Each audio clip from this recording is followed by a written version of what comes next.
Okay, welcome to another episode of the podcast. If you are tuning in today, I would really appreciate if you would hit the two buttons down below, the thumbs up and then also the subscribe button. Obviously, really helps out when I'm trying to get new people on the podcast, and then also when people check it out for the first time, it also looks good too. So, would really appreciate if you hit the subscribe button and the like button, and especially if you enjoyed it. So today I have a really cool guest. I have a very close friend of mine, Adam Power from Powered Media. Adam is a digital entrepreneur, set up a social media marketing agency about 2 years ago, and is based down in Cork, but is now currently living. But he's kind of just traveling around Europe, doing his own bits while he's making his income. So really excited to have Adam on the show today. And yeah, I think this episode is going to be really about. It's going to be good for people who are looking to get into the digital space, digital marketing, entrepreneurship, young entrepreneurship, kind of creating your own lane and doing things that other people wouldn't recommend you doing. So yeah, I think it's going to help out a lot of people if they want some advice. And yeah, I think it's going to be very entertaining. So Adam, how are you? Good man. Thanks for having me on later, man. Yeah, of Really, course, man. really excited. Yeah, of course. So if you could please maybe just do a tiny little introduction to yourself, maybe just explain when you set up your agency, um, where were you when you set up your agency? Were you in your family home? Were you working? Were you in college? Kind of just where was the beginning, the beginning of the Yeah. journey, and then maybe just explain like where you kind of are today and the things you've achieved. Okay, perfect. Sounds good, man. Again, thanks for having me on later, man. Of course. Yeah, basically, set up my agency. I told you the other day, I got a notification on LinkedIn. The business was from 2 year, 8 months, so Class. just between 2.5 and 3 years, basically now. So, yeah, basically, long story short, got fired from my job in Striker. Didn't kind of know what the hell I was going to do. Floated around for a couple of months. But I tried out every job that was possible, and from trades to factories to one stage I was doing like a forklift course, and it was just awful, man. Couldn't connect with anything, just hated every one of them. So basically found a Ty Lopez advert Yeah, of explaining course. about this whole digital marketing, online marketing, social media Uh, space, and basically I kind of played in my mind for a bit. Then my good friend of mine back home, and he kind of explained that his lecturers in college were actually saying the same thing, like businesses will actually pay if you can run professional Facebook ads, if you can do SEO, Google ads, email marketing, content creation, graphic design, copywriting, all that. So I was like, whoa, like that could actually be a thing. But like I back then I was not a person to start a business, so it was a super tough kind of paradigm shift that I went through. So yeah, of course. anyway, about another month or two went by, and I was just sick of everything. So basically got fired from my jobs. I had one of my last paychecks, and I just messaged Ty Lopez's team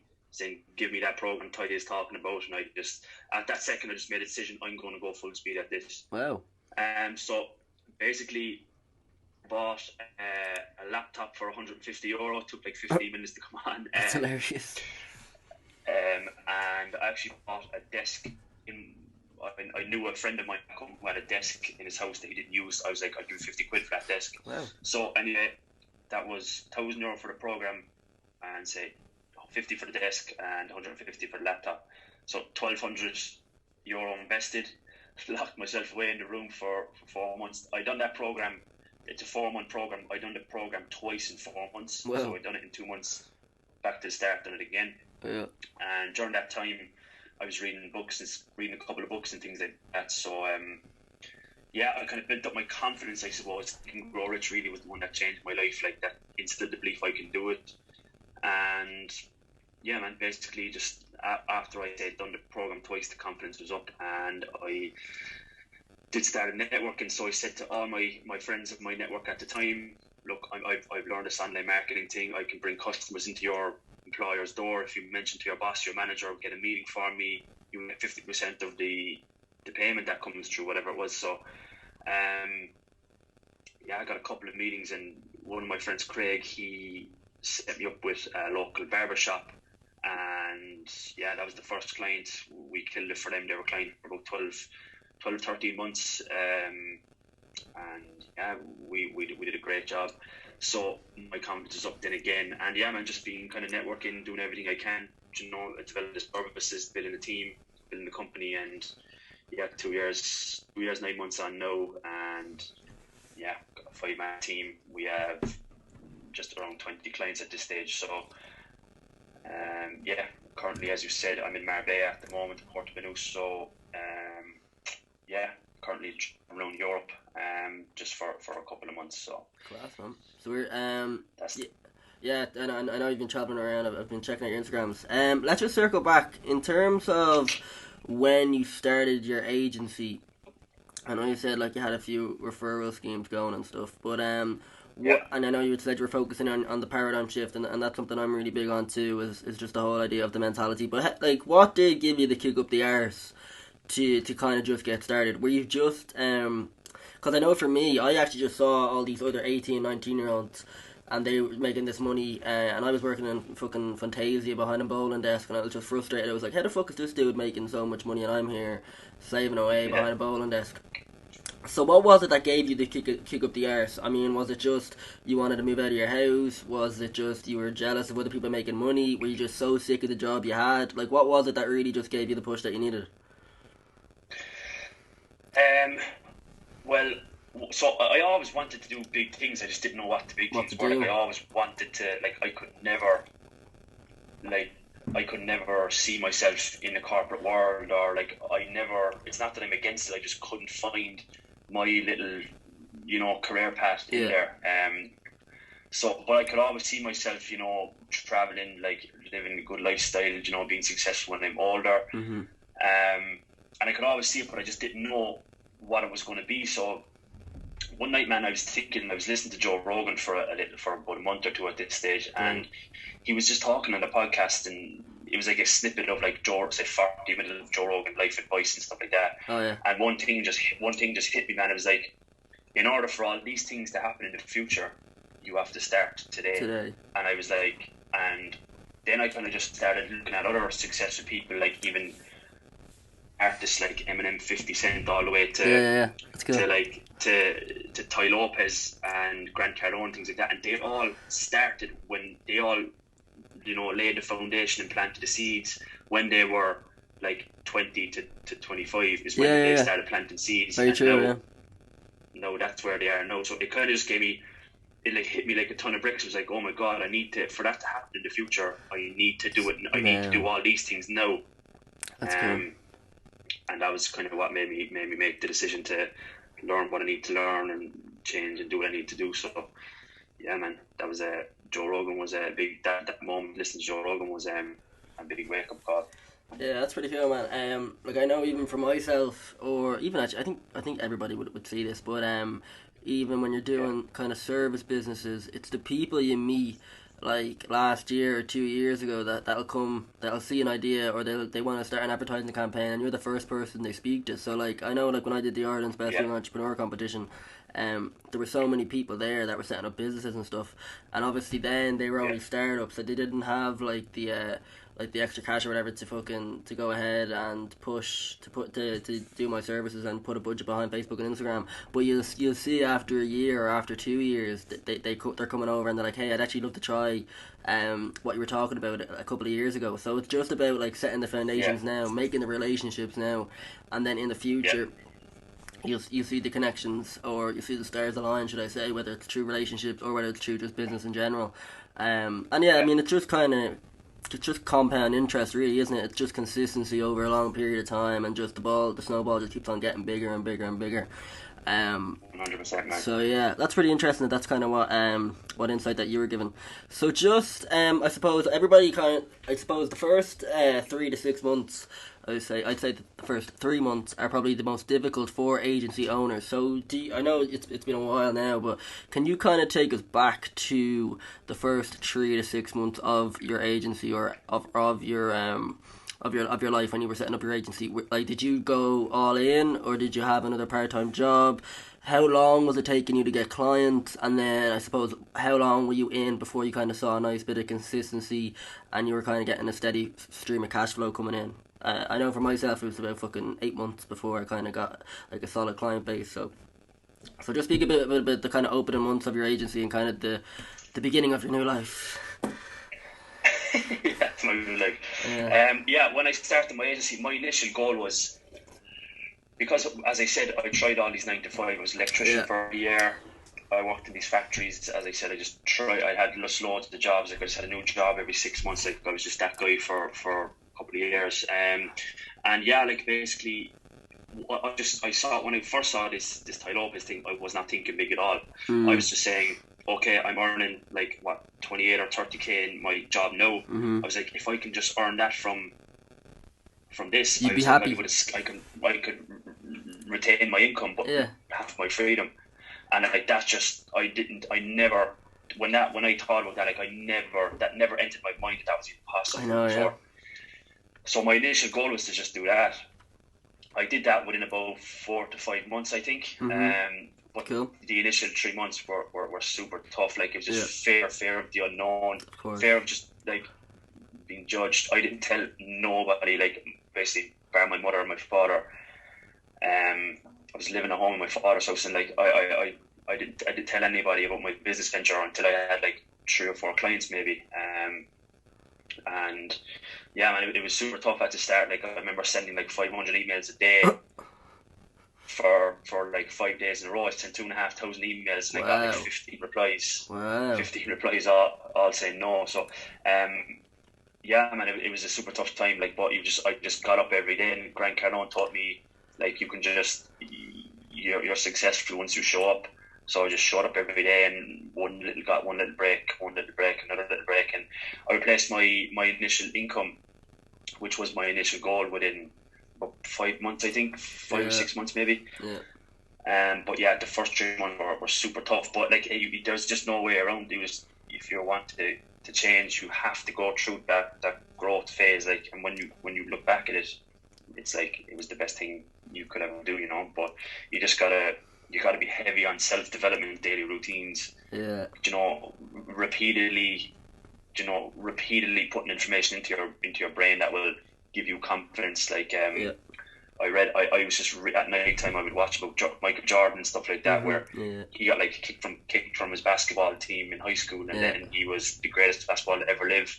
So just things like that, just so you can plant seeds in your head that you can succeed and stuff. So yeah, man, definitely the first 3 months are going to be a tough time, but there's a lot more access now, to information. There's endless endless YouTube channels now. True. You can buy mentorship everywhere. You can buy successful programs and stuff like that, and you can just get really good help off the bat. So yeah, I think the initial 3 months are going to be tough anyway, but there's a lot more help now than there was 2.5, 3 years ago. Yeah, very true. So,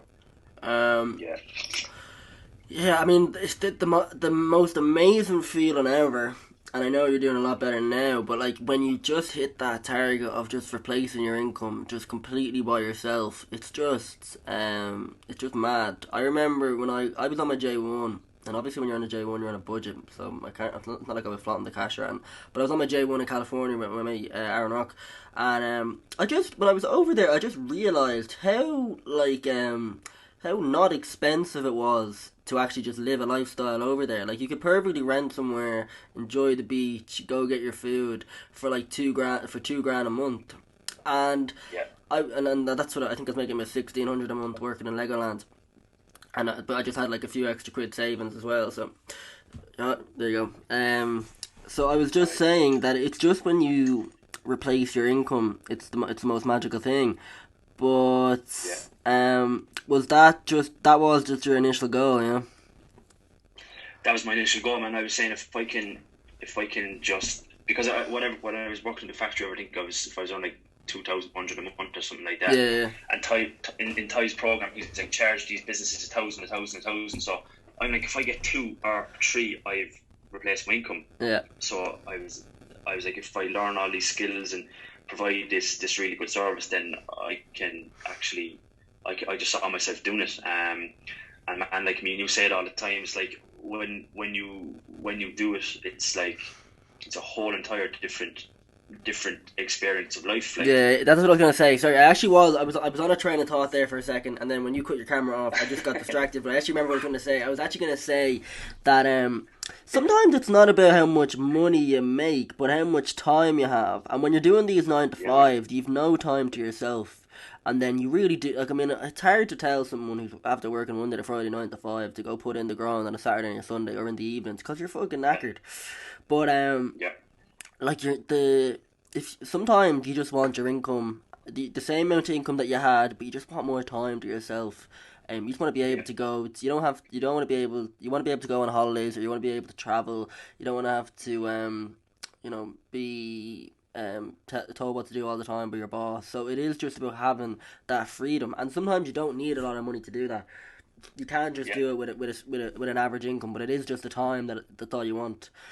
Um, yeah. Exactly, man. so yeah, so speak a bit about, we were kind of talking about the starting stages, and you got the Ty Lopez course. I also know that you work very closely with Jordan Platten, and you get a lot of advice and guidance from him. So speak a bit about kind of where you've gotten your information over the last 2 years. I know obviously a lot of it came, so that you did the Ty Lopez course, and then I'd imagine you were doing other kind of free content on YouTube, just kind of absorbing that. And then obviously when you were taking on clients, you're just learning as you would as you go. But yeah, speak a bit about where you were getting your information the last 2 years, and mentors or online courses that you would have took or bought. Yeah. So yeah, like started off with Ty Lopez course. Like I didn't even realize this whole personal development world I even know, existed. You know, like yeah, I never read a book in my life, and like 3 years ago, if you told me you were reading a book, I'd be like, "What the hell are you reading this? that's something else I Where want to are you speak to you reading a about. book?" But go on. But I'm sure my people. I'm sure like if you just don't read books, it's not really a normal thing to do. But because school is just such, you're forced to read books that you have no interest in, and it's just probably puts a bad taste in what we're reading, I suppose. Yeah, But I actually completely one, agree. Yeah, I definitely agree. yeah, yeah. So yeah, I mean, like basically, when I say jumped into Ty Lopez's program, like I spent obviously a couple of months watching Ty Lopez interviews and videos and every night time. So like I was learning a lot just from that anyway. Yeah, And then his program, I was like, I'm getting in this program. I was like, I don't care how much it costs. I was like, I need to do it. yeah, And yeah, like in the program, even though it's a digital marketing agency course and like a results driven Facebook ad course, it's also like Ty reads a book a day. Ty has read every book that's out there. So he has all this 30 years of personal development knowledge that he just drops golden nuggets throughout the course, for over the 4 months. So I was like, oh my God, like this whole personal development, Ty was recommending books to us in the group, and whatever book he recommended, I was either buying the audiobook or watching YouTube summaries on it. So I was I was learning everything that Ty did, and then as well at the same time. So like the book's really heavy. I actually I done the program twice. Then I read Think and Grow Rich, which was just like complete game changer for me. I yeah. still Well, read the that book. is a that is a game changer. To be fair, like you obviously know that I'm not really big into books, but Think and Grow Rich, really, it's very simple reading. It's not a very difficult language. It's very simple language, and it really is just straight to the point. Napoleon Hill, Think and Grow Rich. Yeah, it's probably the Bible. I mean, I can't think of anyone who doesn't suggest reading that book, and I don't like reading at all. I have read like a few decent books like Principles by Ray Dalio, Think and Grow Rich, and then like the odd sales book. But yeah, Think and Grow Rich helped you a lot. Yeah, 100%, man. yeah, Like it the is. book It's is the so Bible. complex that it's like it's super. It's a tough read, and it's a lot of information that you can't just take it in one go. Yeah, yeah, But yeah. like what it did was just teach me about like my thoughts, like how your body works, like who you even are, and yeah, it just kind of instilled the belief in me that you have the power to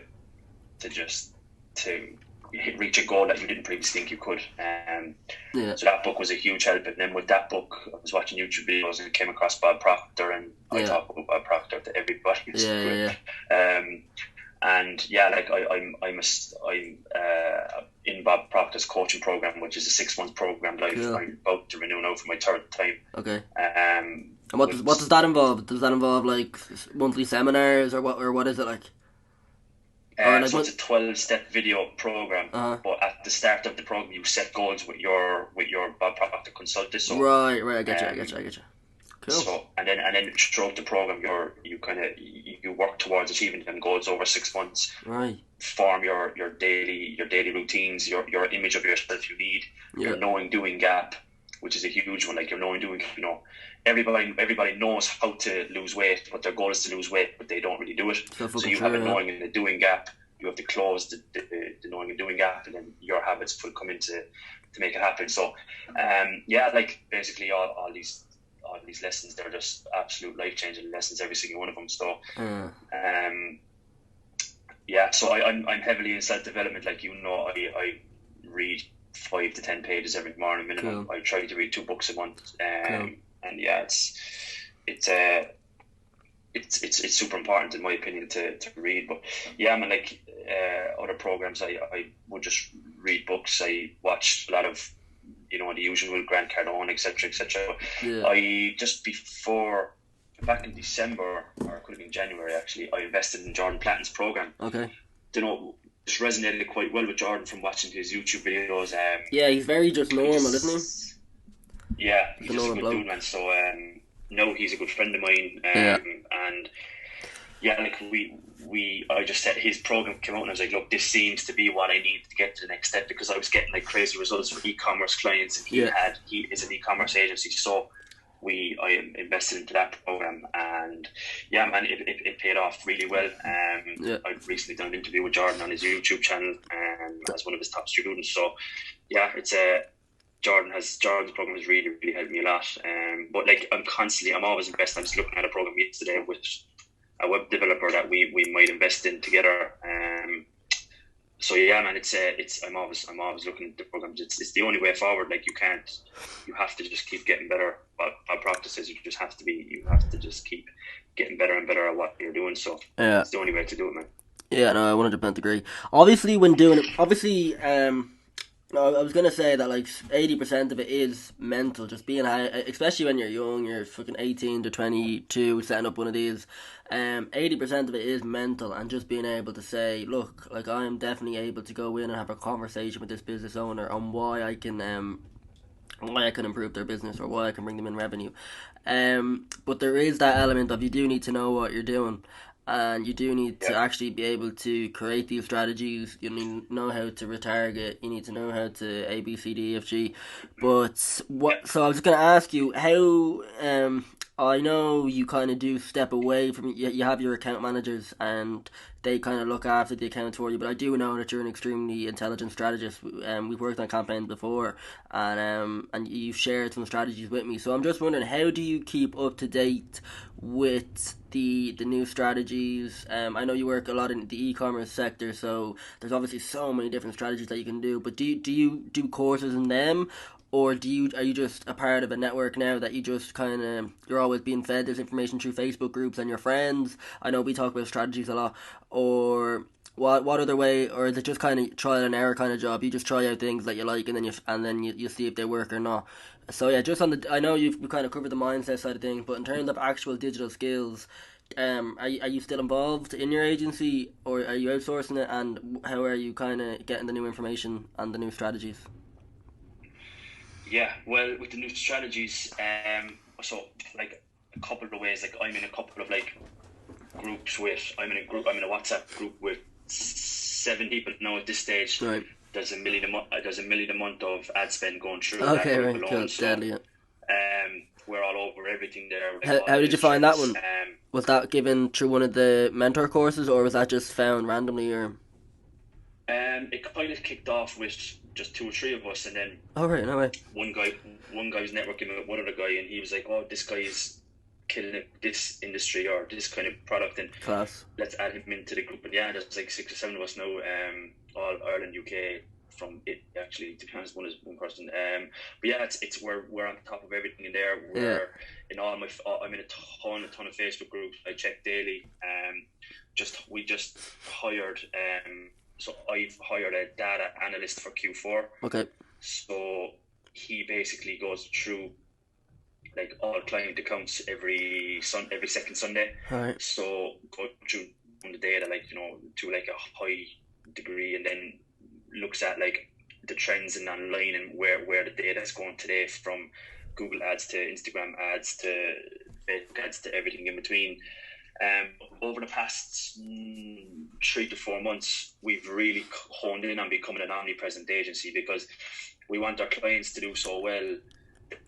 We know that one avenue is not enough in 2020 to get to your 7-figure goals, really. Yeah. So we now have a Google team in place. We're managing probably close to, I'm not sure what budget we're managing, but our Google team has grown massively. We went from 1 to 2 people over the past 30 days. It's grown really quick. It's going quite well. The results are there. And like CPMs are super high on Facebook now over the past 2 or 3 weeks. So we have partnered with our clients to like let's say Snapchat's a good avenue here. Like, for all of our e-commerce clients that we feel would have an audience in Snapchat, we've ran campaigns on Snapchat there as well. And through a mutual friend, I actually have a Snapchat partnership that we can get. Through a mentor of mine, we've access to a Snapchat partnership, but we get some credits and stuff for our new clients that are coming on. So we get massive traffic from Snapchat. CPMs are like 120. So we then have retargeting just on Facebook for some clients at the minute. So yeah, Facebook's CPMs are super high, with Q4 kicking in, the election, which is over in another couple of days, 5 or 6 days. Yeah. So like, for example, the Trump organization is spending 10 million a day on ads. Then I saw that. Did you see that library, the Facebook library? Maybe I'll put a screenshot on the bottom.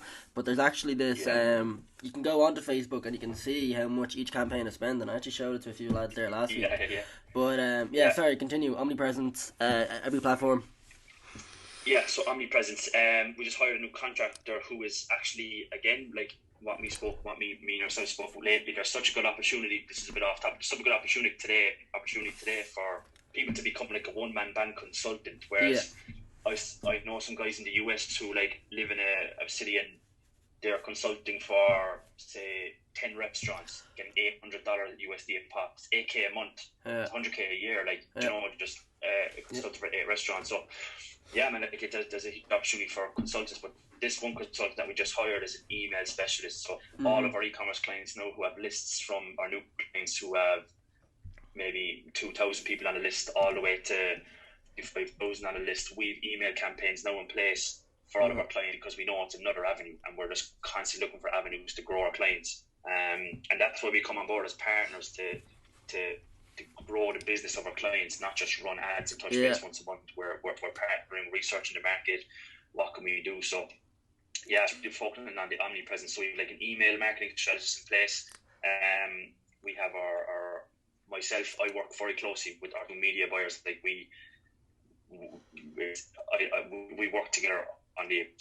Obviously, I strategize more. Hate writing ad copy. It's my worst trade is writing ad copy. So say the lads would write ad copy, but I'd strategize in our Google team in place. Again, we'd strategize together. And yeah, I run all the Snapchat ads myself, because I've just been training myself over the past 2 or 3 months. So it's a full omnipresence strategy I have in place for agency, man. So yeah, it's the best way to be in today's world, to be omnipresent for your brand. Yeah. Just in the kind of Irish digital marketing space as a whole, not just as like people trying to set up SMMAs.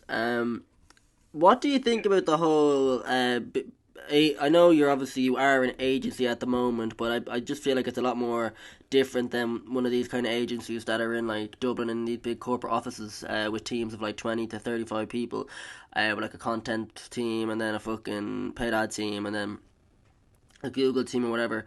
What do you think the differences are between an agency who just is set up, has a team of 30 people, set up a nice corporate office, just kind of ticking the boxes for clients, sending out their monthly reports, just running ads, collecting much more higher retainers, may I ask, or add, because like some of these agencies are charging an absolute fortune and they're getting fuck all results, versus somebody like us that quite simply just was hungry for to set something up, saw an opportunity, learned the skill inside and out, and also like we really do know what's right and what's wrong, because even when we're trying to outsource these things to Google ad accounts and content and stuff like that, like we know who are the right people to connect them with. Rather with these agencies, some of them I'm checking them out on their websites and stuff, and I'm checking out the work they're doing, and it's just like they're just ticking the boxes. They're just putting up a post and then running like putting a bit of budget behind an existing post, and there's no retargeting offers or there's nothing like that. So just if you can give me a bit of an insight into the agencies versus smaller agencies that are set up by lads like us that have been mentored by these guys like Ty Lopez and Grant Cardone, etc. Because a lot of the other bigger agencies, they just got like an investor and then a guy with a master's degree, and they just put them together, and then they just set up. They just get a lot of interns and they just tick the boxes and send out reports every month of reach and impressions, which are obviously not that valuable at all. Because I like the way you approach it there. Like you're not just running ads for your clients, you're helping them grow their business. And even any time that we do talk on a phone call, I do notice that is actually how you approach your business. Like you really do care about the lads that you're working with, and your clients. So yeah, if you can give us a bit of an insight there into what you think versus why you think that working with someone like us is a bit better than working with a big agency. Yeah, and Ty Lopez talks about this a lot as well. So, Yeah, like, if you look at I think probably this is very likely in the US, I'm sure, but the average CEO is either late 40s or early 50s. yeah, So, like, let's say, I think Ty said the average is 51. So, yeah, if you're 51 in 2020, you're not going to come up in the digital world. So, yeah, if you're the the general manager, the operations manager of a hotel chain or a corporate world, you're going to have a marketing agency for say 30 years. You could be with this agency, and this agency could have say did all of your traditional media, your print, radio, TV, everything over the past 30 years. Like, you have a great relationship, never even entered your mind to leave yeah, because you don't fix what's not broken. yeah. Or did I say that You right? don't fix what's not But broken. Yeah, so I think like these big agencies would have adapted, but adapted to digital over the years. But when you hire a marketing person like that, a marketing degree, like, I was in college for 5 weeks learning digital marketing, and I left after 5 weeks because what they were telling me versus what Ty Lopez was telling me was the complete oh man, opposite. I was in Maynooth for a year, and like the stuff that they were teaching me, which was absolutely ridiculous. Like they were actually showing me MySpace and stuff, and even in 20, not maybe not 2022, 2019. All my best mates are really intelligent guys. They're all in the greatest universities in Dublin and around the country, and I asked them to send me over their notes. And like some of the stuff that they're teaching them is just so irrelevant, and you're thinking like, what the fuck like, who are these lecturers? Because I mean, this is meant to be one of the best courses in the country, and they're not bringing up anything to do with paid ads or fucking retargeting or funnels or they'll show them the funnel diagram, and then they'll tell them that they can target like location and age on Facebook, but they won't mention anything about custom audiences and like strategies like that. And I just think that that's exactly what you need to be learning, not Yeah. just these other useless things. So yeah, no, I 100% agree with you on that. But that's the thing. That's the thing. See, they don't know that, and this is where Ty Lopez comes back in again. It's like, I don't care what anyone says. In my opinion, you need 50k worth of ad spend to even figure out that. Like, you need to manage 50 grand worth I of think, yeah, spend or budget hmm, to really hone in and figure out how to have your audiences in place, and how right, to fair, yeah. how to create custom lookalike audiences. You have them in your CVO campaigns. Like, and if you're a lecturer, you don't actually know that. So it's a bit of, they're a little bit, I think, unaware of like the in depth you can go with Yeah, that. and I'm not giving out to Um, them. I'm just saying, like, I mean, obviously they're yeah, lecturers. They have a lot more on their plate than just learning about the new stuff. But the point that I'm trying to get across is these kids coming out with degrees, digital marketing degrees. They they're about 4 years behind because the curriculums don't get updated on a yearly basis. They get yeah, like I remember when I was in Maynooth, like he was using. Now, in fairness, I wasn't doing a digital marketing degree. I was doing a marketing and law arts degree, but I was doing marketing modules. So fair, like, I mean, there was other elements to it, but I'll tell you now, like the notes he was showing me, he showed his students back in 2017 and 2016, like they weren't updated. And in a space Yeah, like this, like wow, like I mean, everything changes every month, but I mean, definitely every 4 months you'll see some drastic changes, even to what you're able yeah, to target and stuff like that. So, and strategies and 100%. stuff. So yeah, no, I Exactly. 100% agree. Like if you're coming out of college with a marketing degree, you're fitted for a marketing role, Yeah, not for really a marketing. I'm sorry, a marketing role, and you can be a marketing consultant, but like to be an ad specialist or to come in and help scale an e-commerce brand to like yeah, double bottom line revenue for an e-commerce yeah. brand, then it's not what you're taught in college. So No, it's a different profession. Like it's a different profession, and learning yeah, it's different. Different services, I suppose. Like I know people who have marketing degrees that are super successful in their own yeah, companies because they bring so much to the table, like experiential marketing, like ideas and campaigns and stuff like that. But yeah.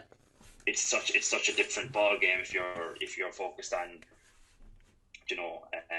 if an e-commerce company is like we're at X, we want to get to Y, then it's more fitted for an agency to come on board. Yeah. And I suppose that's just something that I want to get across is like we're obviously not shitting on people with fucking marketing degrees. We're just what I just wanted to explain is that usually with big marketing agencies, you're getting handed like an account manager who doesn't really know what they're doing and just doesn't have a lot of experience. And especially, I just wanted to give like an extra bit of confidence to people who did want to start Yeah, offering this service is that it's usually the people who don't have the marketing degrees and just spent the hours in the yeah, trenches just working on funnels, talking to clients, finding out. yeah, I mean, like you said, I personally feel like 50 grand ad spend is probably a bit too. I feel like if you've spent 15 20 grand, because there is a big that's double. I think if you spend about 15 to 20 grand on ad spend for clients, I think that you do have a good feel of how it works. Especially when you yeah. start when doing. I know obviously like you work a lot with e-commerce brands and they can scale quite quickly, but yeah, I just wanted to kind of bring that up just to give people who are thinking of setting up and becoming a marketing consultant the confidence to be able to say, look, it's not just marketing. It's not just marketing people with marketing degrees that are doing well at this. It's people that are just putting in the work in the trenches and Yeah. then offering the services to people. So yeah, Exactly, man. One hundred Um, percent. so just in terms of platforms, I know you're obviously you're working with Snapchat now. I'd imagine that's just because it's a bit more cost efficient now. Because obviously it's not something that people are using that much in 2020. But I mean, I still use it. All my friends are still using it, so there is still a user base on that. So it's definitely worth doing.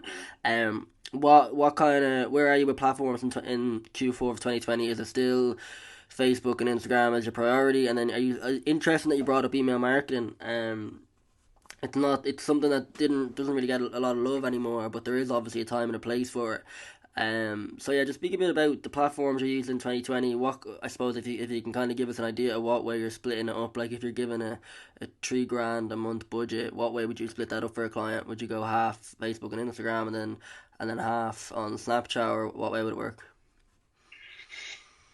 Yeah. So again, in my groups, like we're clued in, and like we pay the consultants, the data analysts to tell us this like a little bit before trends, and we were told a couple of months back to go omnipresent. Like Yeah, like it's not enough to just have one platform running and forget about the others. makes sense. Yeah, I agree. Um.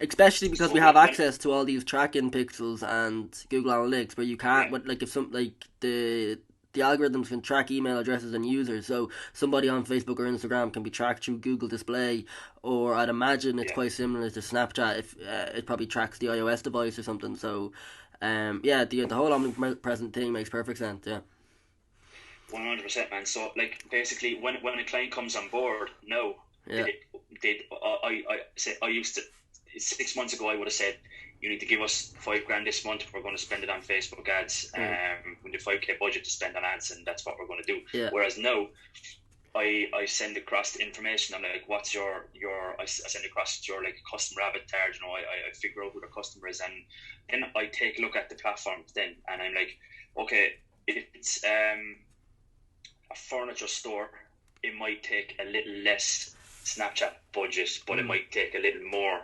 Facebook budget. Like for a furniture store, because the average age of that are going to be probably, people 35 and plus. Yeah. So they're going to be less Snapchat. They're still on Snapchat, but it's a little bit less. But say, for example, then if someone comes on there, they're selling, t-shirts, then it would be more heavily Snapchat. But everything we do is 50% absolute minimum goes into Facebook and Instagram ads, because, as you know, it's the number one. It's the largest it's number one way to get results for clients. But like we're working more clients every week. There's another client that's like, okay, let's go for Google now as well. But the thing is, the reason why we always start off with Facebook and Instagram is because the testing period, like we can figure out your winning audiences off the bat on Facebook very, very quickly. Like we have an idea where you can split test everything really quick. Yeah. So once we kind of have a much better idea, then we can move them winning audiences over to Google, over to Snapchat, over to YouTube, over to everything. So so that's quite interesting. So sorry to cut you off there. So like, let's say you have a client, right, and you go onto Facebook Insights and you see like pages that are similar to them, and let's say basketball was similar to who you were. Let's say you were working for a car company and you went onto Facebook Insights and you noticed that basketball was similar to the audience that liked this car company, and then you start running ads on Facebook for to people who are interested in cars, because you would imagine that they have similar interests and they're also interested in the Mercedes cars or whatever too. You would test it out on Facebook and Instagram, see what cost per click you're getting, and then would you then go over to YouTube and then target people who are interested in car videos? Would that be the same? You just get the exact same audience that was working, and then just try to implement it into the YouTube platform or Google Display or Google Search. Well, maybe not Google Search. Google Shopping now. Oh, Google Shopping. I was definitely not Google Search actually. Sorry. Yeah, so that exactly, man. We'd find our winning audiences on our. Now, if we're losing it, every client is different. If we're using lookalike audiences off the bat, if the client is established and we're just taking off from previous agency or whatever, then we obviously we can't just move lookalike audiences over to Google because it's Facebook data. But we can say look back in the account and figure out what best audiences have worked previously. We can look at the account overview and say, get a real good demographic there, and then we'll have, because we're not going on to Google cold, then we know exactly what to do, and your bang for your buck within your budget is super more efficient because we know who we're targeting. And same on other platforms, same as Snapchat, and so like Facebook Instagram is always going to be our number one, but once we're established, we know who's buying, we know who's not, we know the correct ad copy, the offer, the creatives, then we move across to Google, and we get the client a whole nother sales avenue. Like, we the client there on Facebook doing like 5.5 ROAS with big enough budgets for months. Wow. We're on month 2 with Google and we're like 15.5 ROAS. Wow, so Google Shopping. It's a whole other selling avenue now for this client. Like, it's just like this. We just put together, strategize, switched it on, optimized it every 48 hours, and it's working now, So that's sick, man. It's all about that omnipresence, and I was told go omnipresence. I was advised heavily go omnipresence about 5 months ago maybe, and we did, and it's working great. Like, the results are definitely, and it's so true in today's world. Gary Vee said it in 2018. He was like, this is going to be a lot more expensive to advertise soon. It's still going to be 1/6 or 1/7 of a price of a billboard, TV, traditional media, radio. But buy up this real estate when you can now, because it's going to be tougher down the line. And he was dead right. It is getting tougher, so that's why you have to go to be omnipresent, and it's definitely the way that we advise for all of our clients now. Yeah, it's actually gas, because even in the short time frame that we've been doing it, 2 years, the cost per click and stuff has gone up hugely, and you'll even see it now. And but obviously you see every Q4, but now around Christmas time, that's when all the advertisers kind of jump on Facebook and Instagram, so everything is pushed up more. You mentioned there just about it's nuts. You mentioned there just about cost efficiency and the likes of billboards and newspapers and kind of working with these other kind of media companies. What's your opinion on them? Because obviously I just think it's fucking stupid, because Yeah, especially billboards and newspapers and stuff, because you have no idea like what came from. Now, obviously, if you, let's say you're a fucking dentist and you put in a separate number in your newspaper, and like you just track how many people ring that phone number, you can obviously tell how many people came directly from the ad. But I mean, I just think it's mad, especially because they're so like you said there, like 1/6, 1/7 of the price. Especially because they're so expensive. Why would people want to use those other forms of advertising when everything can be tracked online? And even when you consider using these other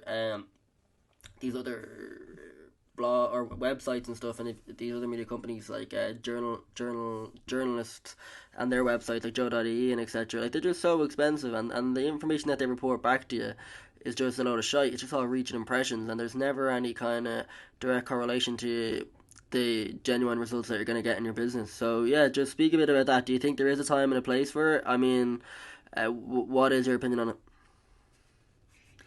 Yeah. On using other forms of advertising, like billboards, etc., newspapers. Yeah, it's different for every business. If you're an e-commerce business, absolutely no way in 50 years should you be doing anything like that. But for example, like if you are a local furniture store, you know, anything like that, and you're just really looking to grow, you're really looking to expand, then it might be an option. Do you know what I mean? If I had a business, I know the power. If I had a brick and mortar business, I understand the power of just marketing. So I would just learn my business model, learn who my customers are, where they are, and then if they're, you know, reading this magazine or this newspaper, I would give it a try. But it would not be this would be if I had big budgets and I was willing to test things. But like 90% of the time, I'd be all over the internet.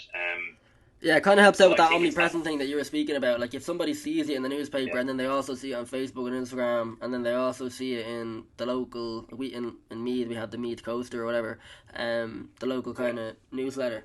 I suppose, it does help out with that omnipresent side of things, yeah. Yeah, exactly. But like, the 9 out of 10 times, 9 plus times out of 10, I would be like, no, I don't want to buy it. Clients forward us emails all the time of them being pitched by other media, traditional companies, magazines, events, you know, the whole lot. And every time I say no, it's not a good idea. Like, because if you're paying $2,000 in the event, you know what I mean. You know that if you spend $2,000 with us, you're going to make $6,000 minimum. Do you know what I mean? Whereas if you spend it on that, like, you don't know what you've no idea of knowing what the hell they're going to. You've no idea who's seeing your brand or what the hell is going on. And you can't retarget them, And it's just something that I'm just so cautious of is that it is just genuinely so expensive. But yeah, I mean, I suppose it is what it is. Just circling back, just to give people a little bit more confidence if they do want to set up their own agency. What were you like I know you're obviously interested in reading and stuff, but what were you like in school? Man, in school I was just the absolute nightmare. Like, I heard recently, like, I think I only added up about 18 months back there, I gave my sister I found my Leaving Cert results, and I gave them to my sister, and I goes, add up them points. I think she said 45 or 50 points. That's hilarious. So, like, and then I was told that, I think there was like, say, 170, 180 people in my year. Right. I was told that my results were the very lowest points. So I was just a nightmare, but I was that guy that I used to sit there and be like, if I every day I said to myself, I was like, if I wanted to learn this, I could learn all of this. I could get 600 points in this if I fucking wanted to.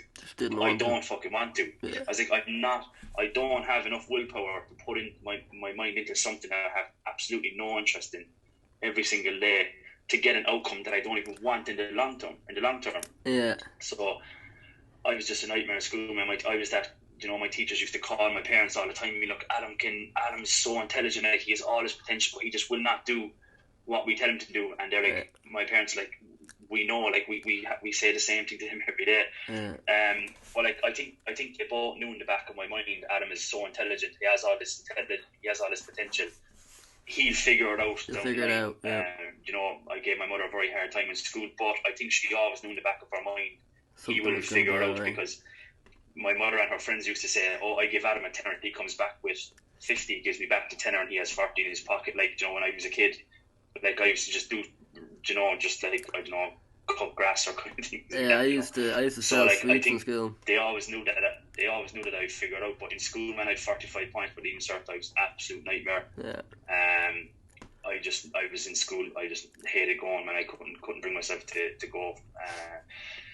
So yeah, like, but I was working 2 or 3 jobs while I was even in school. So like, yeah, man, I was just a nightmare for teachers, really, to be honest. But they never disliked me or Yeah, I get you. Yeah.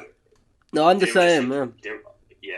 they were just like, why are you not doing this? Like, if you do this, you can have this college degree and whatever. And I was like, I know, I understand, but I just don't want it. Like, I just don't want this. I can't bring myself around to do it. And I suppose people probably looked at me as a loser for a while, like, but like, it just wasn't what I could put my energy into, man. So Yeah. No, that's gas. Yeah, no, the same thing. That's the exact same as me. Like, I just had no interest in it. Never did my homework. I was hugely into wrestling and jiu-jitsu and MMA at the time. So like when I went home, I just go training. But yeah, but you're right. Yeah, I never didn't get on with the teachers. I was actually always mates with them, and they actually had the exact same approach. They were like, "Just why aren't you doing this?" And I was just like, a lot of it was laziness, to be fair. But like you said, I just had no interest in it. It just did not yeah, appeal to me at all to be able to just sit down there and read about X, Y, and Z, and then regurgitate it. yeah, man. Just had no fucking It's a interest. nightmare, bro. Yeah, I know, that's Yeah, mad. And it's such a shame as well because back then, like, it's the only information you're getting is from your teachers and your parents. So mm, it is important for kids, that should I say, to use their own initiative to watch YouTube videos of other people around the world and just expose themselves to all that other information that's out there, because you're not gonna get it at home and in school. Um, yeah, if you want to be like your teachers or your parents, that's fine. But if you want to do something bigger than that, or you want to you have bigger goals for yourself, it's just important that you go find that information that's yeah, going to allow you to reach those goals, get that income, or reach those targets. That's the exactly, man. truth. Fill me in on what you're doing now. So you're traveling, and you're just working with your team remotely, correct? Yeah, just traveling, man. As I said, as you know, as I said to you every day, like I'm working 12 hours is just a normal day for me. Like, especially when I'm working on I invested into 2 other e-commerce businesses over the past Deadly. 2 months, so I'm Cool. been working on them. So like my agency is still my main priority, Of like it course, always yeah. will be. So I'm still working 12 hours a day, and like, to be honest, I'm way more productive over here than I was back home. I Like, believe it. Yeah, I believe it. Yeah.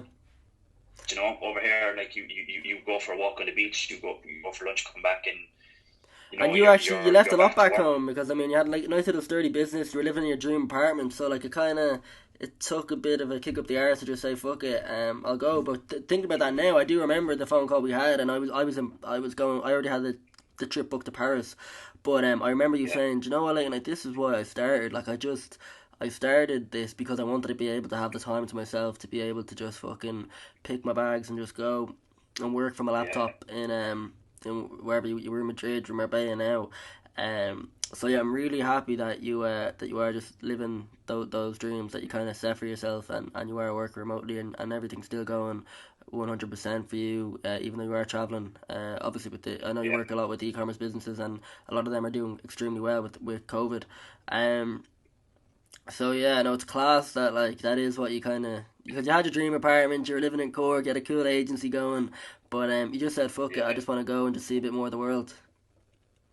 Yeah, man. I was just sort of like speaking with people who I've been with over the past couple of months, and some other friends who are traveling, who I speak with, who are in my groups every day. Yeah, They're saying to me, like, like, my Airbnb is less than your apartment at home. They're like, I'm in this country, I'm going here next month. They're like, why don't you just do that? Like, you're locked up back home. You just catch one flight and you're here. yeah, So they were super right, man, and it's a great experience. I've grown so much since I've left. I can tell myself. So yeah, man, it was just a better option. I was just locked away back home, so put my mental health first, man. And I was like, I'm not being locked up. It would affect my mental health, so I don't want my mental health affected. So I thought ahead and I moved before things got bad. So yeah, man. But look, I'm here for a couple of months. Hopefully, things start getting better back home, so I can yeah, come yeah. home. But for the next kind of 2 to 4 weeks, I don't see myself coming home when there's been a stage 5 lockdown. Do you know what I mean? So yeah, man, just put my mental health first, man. Looking after myself above everything else. So that's it, man. Yeah, it was I don't regret the decision, man. You know. That's it, man. I know it's obviously a lot. I know it's obviously a weird question to ask, but what are your goals? Would you like to skate? Would you like to have a team of 20 people working in an office in Cork or work remotely, or would you like to? Are you happy enough just where you are now, and now you want to focus on scaling your own e-commerce stores? Would you want to just become like a high ticket consultant, maybe? What are your goals? What does 2021 look like for Adam Power and Powered Media? Well, with 2021, man, basically will kind of depend on lockdown and restrictions and stuff like that. Obviously, I have a blessing in my life that I can go and get away from that if it's still at home during the time. So basically, depending on things like that, I am going to get my own apartment for say a year with my own home office.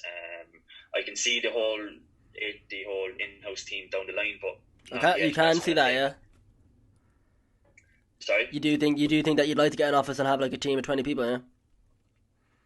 Yeah, I can see that down the line, but for now, I think I've been thinking about it a lot. Like it's going to take crazy amounts of training for other people to be able to do for what we do. Like we don't offer any social media management or yeah, you don't actually. Yeah, I noticed that. No, you're just all paid. Just campaigns and just advertising. So so like it's hard to hire people. Anybody who can run say e-commerce campaigns has no interest in working for a 9 to 5 job. So it's going to be tough to train people, and it's hard to find a team. So yeah, of course. I can see that down the line, but for 2021, there's a lot going on in the world. So yeah, man, it's just waking up every day and being better than you were yesterday. Kyle Lopez says 1% better every day. And yeah, like basically, yeah, man. But my plan is to have my own apartment somewhere where my home office and my remote team and managing my other brands from there as well. Yeah. But yeah, like one of our brands is we're working on moving a warehouse from Europe to Ireland, so we're working on that at the minute as well. So that need management as well. So yeah, it's just managing. My goal is to be able to manage all of this from a home office. Whether that's being able to head to the warehouse or head to wherever it is a couple of times a week, I'm probably fine with that. But yeah, for 2021, it's my apartments. I might find myself a nice yearly lease for an apartment somewhere. Class.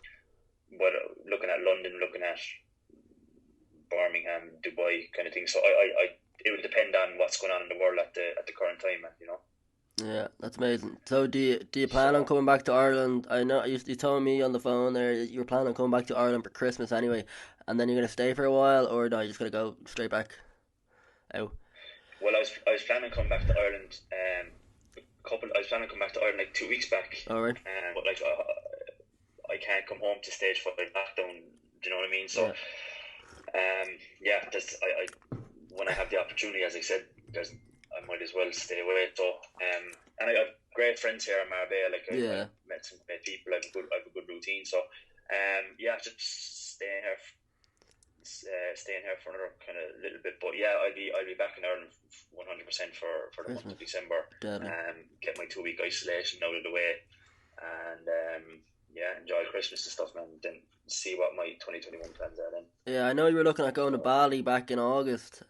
Bali, like the home of digital nomads. It seems like paradise for anyone that's kind of working a digital job. What's the crack with Bali? Are Irish people allowed to go now or no, or do they still have to wait or what? You haven't checked it out? I have no idea, man. Checked it out? The last I read it was it was closed. But I would love to go to Bali for a month or two trip now, but I wouldn't move there now. I'm too focused and too clued in on my project. So Oh, I'd love to go for fucking a year or two, or not a year, a month or two. I have some commitments back here though that I have to I have to stay back here in Dublin. But I would love to get out for like a month even. Just seems like a pretty Yeah, cool lifestyle. It's quite cost efficient as well. You wouldn't spend a lot of money. Um, yeah, Look, Adam, I think yeah. that's pretty much it, man. I don't want to. It's the midday now. I don't want to take up too much time in the afternoon. I really appreciate you jumping on anyway. Where can people find more about yourself and Powered Media? Um, yeah, I mean, I suppose I can get a lot of Facebook messages, Instagram DMs. So Facebook and Instagram, I suppose, man. My email is on my both as well. So if you want to email me or anything like that, I go through my emails every day. So yeah, on Facebook, Instagram, I suppose. Yeah, Adam Power 96 Instagram, and cool. yeah, man, probably Instagram or Facebook would be the best options. Daddy, man. All right, So dude. Well, for anybody listening, I hope you enjoyed the podcast. That was a really cool conversation. Me and Adam are very good mates, so I was very appreciative for him to jump on. I knew he had a cool story to share, and yeah, that was an extremely interesting hour chat. I hope anybody out there got a good bit of value out of it and a bit of education. I'm sure Adam wouldn't mind if you wanted to reach out to him and ask any questions about his journey and how he got to where he is today. I'm sure the story resonated with a lot of you. So yeah, if you did enjoy it, really appreciate if you would press the thumbs up button, and then in addition to that, if you could press the subscribe button, it would genuinely mean a lot. And shoot me a text if you do, because I'd love to say thank you personally. It would mean a lot. So yeah, Adam, really appreciate you jumping on, man. Really cool chat. yeah, thanks, man. Definitely added a lot of value to people listening. And yeah, I'll catch you later, man. I'll catch you later. Yeah, Leighton, thanks for having me on, man. Really enjoyed it and great talking to you. Definitely, man. Right, dude. I'll catch you Yeah, later and enjoy your day in Marbella. yeah. See you, bro.